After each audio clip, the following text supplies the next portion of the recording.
кайсы бир конфессиялык көз караштардын өсүүсүнө.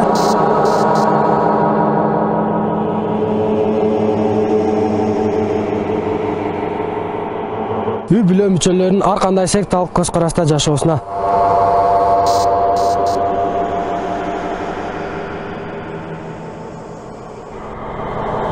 Келечек муундарыбыздын келечегин караңгылатууга.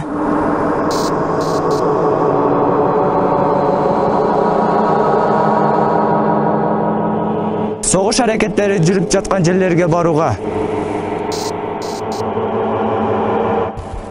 Эркин жашоого кысым көрсөтүүчү шарттардын өсүүсүнө. Билимсиздиктин өсүүсүнө алып келген. Күндөн күнгө таасири өсүп, чынжырлуу реакциядан бас саны көбөйүп бара жаткан кара карага менен кантип күрөшсөк болот?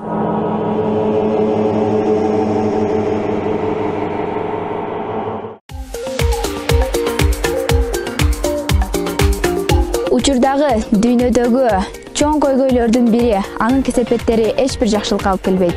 Биз жаштар билим аркылуу бул көйгөйдү жеңе алабыз. Өлкөнүн жарандары, анын ичинде жаштар, мыйзамдуулукту жана коомдук тартипти бекем сакташыбыз керек.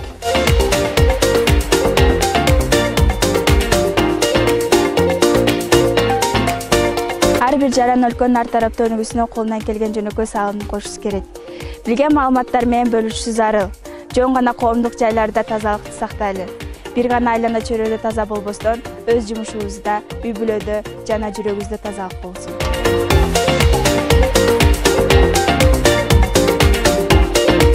Дүйнөдө диндин түрлөрү аябай көп. Ошондуктан кызыктырган диндердин тарыхын окуп, андагы агымдардын айрымчылыктарын билүү зарыл.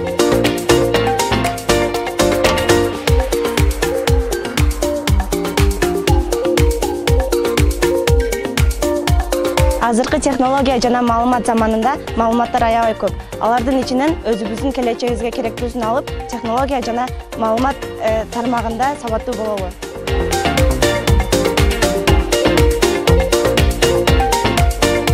Жарандык коомдо кыймыл-аракеттер, иш-чаралар, жолугушуулар аябай көп болуп турат. Ар бир кыймыл-аракетке туура баа берип, аларга критикалык да ой жүгүртүүбүз зарыл. Ар бир жаш инсан айлана чөйрөсүндө болуп жаткан окуяларга кадыгерлик карабастан окуяларды чечүүгө чогуу аракеттерди кылуусу керек.